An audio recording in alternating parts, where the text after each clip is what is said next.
নমস্কাৰ মৰমৰ ছাত্ৰ ছাত্ৰীসকল, তোমালোক আটাইকে মই আমাৰ ইউটিউব চেনেল এক্টিভ ষ্টাডি আছামলৈ পুনৰ এবাৰ স্বাগতম জনাইছোঁ।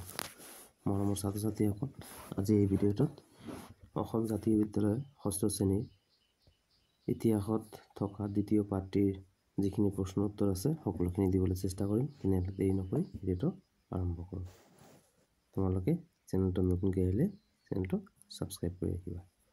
প্ৰথমতে প্ৰথম প্ৰশ্ন কি দিয়া আছে? 1 নম্বৰ ক, কানাই বৰশী বোৱা শিলালিপিত কোনজন মুছলমান সেনাপতিৰ পৰাজয়ৰ কথা উল্লেখ আছে? লিখা। উত্তৰ বক্তিয়াৰ খিলজীৰ। খ নম্বৰ প্ৰশ্ন, কোন চনত মুছলমান সেনাপতি তুৰ্বকে আহোম ৰাজ্য আক্ৰমণ কৰিছিল? উত্তৰ 1532 চনত। গ নম্বৰ প্ৰশ্ন, তুৰ্বকৰ সৈতে হোৱা যুদ্ধত মৃত্যুবৰণ কৰা আহোম সেনাপতিজন কোন আছিল? উত্তৰ ফ্ৰাচেনমুং বৰগোহাঁই। ঘ নম্বৰ, গজনীৰ চুলতান মহম্মদ ঘড়ীয়াই কিমান খ্ৰীষ্টাব্দত কোনজন ভাৰতীয় ৰজাক পৰাস্ত কৰিছিল?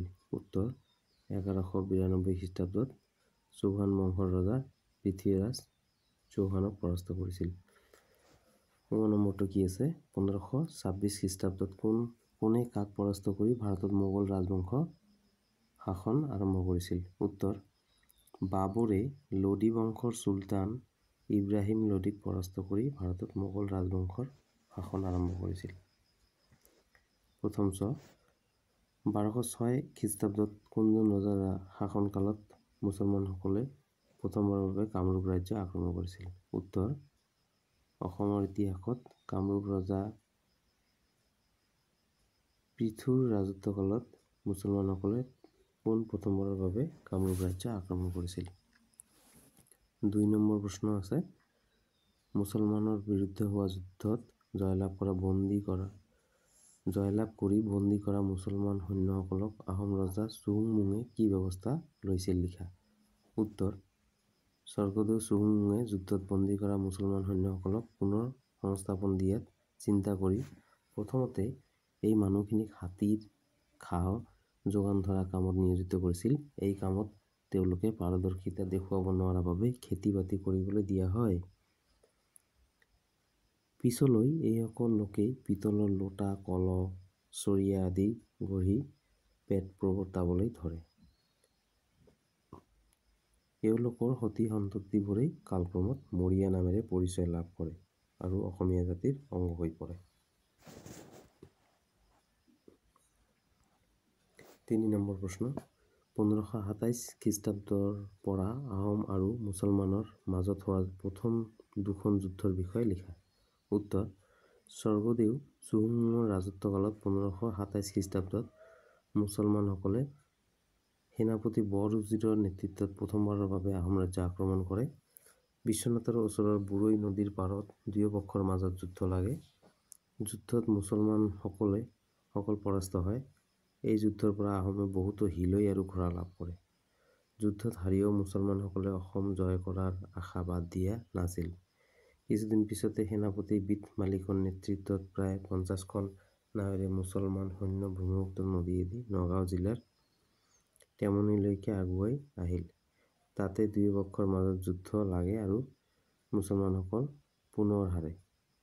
ইয়াৰ কিছুদিন পিছত মুছলমানসকলে পঞ্চেং বৰপাত্ৰ গোহাঁইৰ অধীনত থকা শিঙৰীত থকা আহোমৰ কোট আক্ৰমণ কৰে। এই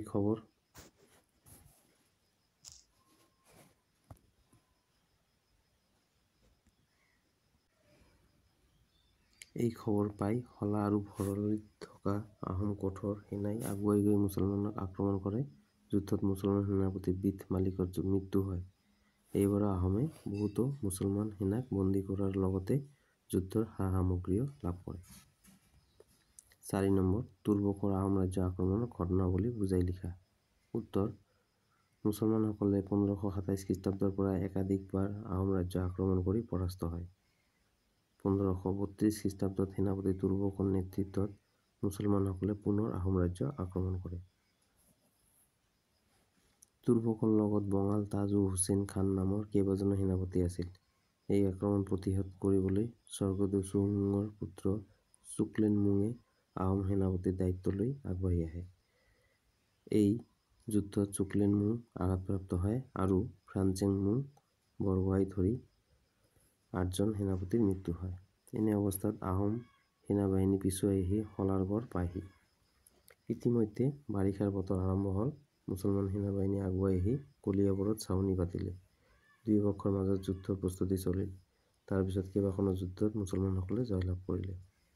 অৱশেষত 1533 খ্ৰীষ্টাব্দৰ মাৰ্চ মাহত ৰিমুনিখলাৰ ওচৰত হোৱা নৌ যুদ্ধত আহোম সৈন্যই জয়লাভ কৰে। এই যুদ্ধত মুছলমান সেনাপতি বঙাল আৰু তাজুৰ মৃত্যু হয়। স্বামী হত্যাৰ প্ৰতিশোধ ল'বলৈ ফ্ৰান্সেন মু বৰগোহাঁইৰ পত্নী মূলা গাভৰুৱে এই যুদ্ধত তুৰ্বকৰ বিৰুদ্ধে যুদ্ধক্ষেত্ৰত নামি মৃত্যুক আঁকোৱালি লয়। অৱশেষত তুৰ্বকে ঘোঁৰাৰ পিঠিত উঠি যুদ্ধ কৰি থাকোঁতে আহোম সেনাৰ জাঠিৰ খোজত মাটিত বাগৰি পৰা আহোম সেনাপতি কনচেং বৰপাত্ৰ গোহাঁইয়ে তুৰ্বকৰ মূৰ কাটি পেলায়। আহোম সেনাই মুছলমানসকলক খেদি নি কৰতোৱা নৈ পাৰ কৰি থৈ আহি কৰতোৱা নদী অসমৰ পশ্চিম সীমা বুলি আকৌ এবাৰ সাব্যস্ত কৰে। ৫ নম্বৰ। তুৰ্বকৰ আহোম ৰাজ্য আক্ৰমণৰ ফলাফল কি আছিল লিখা। উত্তৰ: তুৰ্বকৰ আহোম ৰাজ্য আক্ৰমণৰ ফলাফলসমূহ: ক নম্বৰ। এই যুদ্ধৰ পাছৰ পৰাই অসমত প্ৰথমবাৰৰ বাবে বন্দুকৰ ব্যৱহাৰ প্ৰচলন আৰম্ভ হয়। এই যুদ্ধৰ ফলতে কৰতোৱা নদী অসমৰ পশ্চিম সীমা বুলি আহোমসকলে আকৌ এবাৰ সাব্যস্ত কৰে। এই আক্ৰমণৰ ফলত আহোমে মুছলমান সেনাৰ পৰা বহুতো হাতী, ঘোঁৰা, বন্দুক আৰু অন্যান্য বিভিন্ন আহিলা পাতি লাভ কৰে। এইখিনি আছিল পাঠভিত্তিক প্ৰশ্ন। ইয়াৰ উপৰিও অতিৰিক্ত কেইটামান প্ৰশ্ন সন্নিৱিষ্ট কৰা আছে। ১ নম্বৰ। কোনে ভাৰতত দাস বংশ প্ৰতিষ্ঠা কৰিছিল? উত্তৰ: কুতুবুদ্দিন আইবাকে। ২ নম্বৰ। মহম্মদ ঘুৰিয়ে কাক ভাৰতত জয় কৰা অঞ্চলসমূহৰ শাসক পাতিছিল? উত্তৰ: কুতুবুদ্দিন আইবাকক। ৩ নম্বৰ। বংগৰ মুছলমানসকলে কি উপাধি গ্ৰহণ কৰিছিল? উত্তৰ: নৱাব উপাধি। ৪ নম্বৰ। কিমান চনত আৰু কোন আহোম ৰজাৰ ৰাজত্বকালত মুছলমানসকলে পোনপ্ৰথমে আহোম ৰাজ্য আক্ৰমণ কৰে? উত্তৰ: 1527 চনত স্বৰ্গদেউ চুহুংমুঙৰ ৰাজত্বকালত। ৫ নম্বৰ। আহোম শাসনকালৰ প্ৰথমগৰাকী শদিয়া খোৱাবোৱাই কোন আছিল? উত্তৰ: ফ্ৰান্সেন মু বৰগোহাঁই। মৰমৰ ছাত্ৰ-ছাত্ৰীসকল, এইখিনি আছিল পাঠভিত্তিক প্ৰশ্ন উত্তৰ। আশা কৰিছোঁ ভিডিঅ'টোৰ জৰিয়তে তোমালোকে উপকৃত হ'ব পাৰিবা। ভিডিঅ'টো ভাল লাগিলে লাইক কৰাৰ লগতে শ্বেয়াৰ কৰি দিবা। ধন্যবাদ। জয় অসম।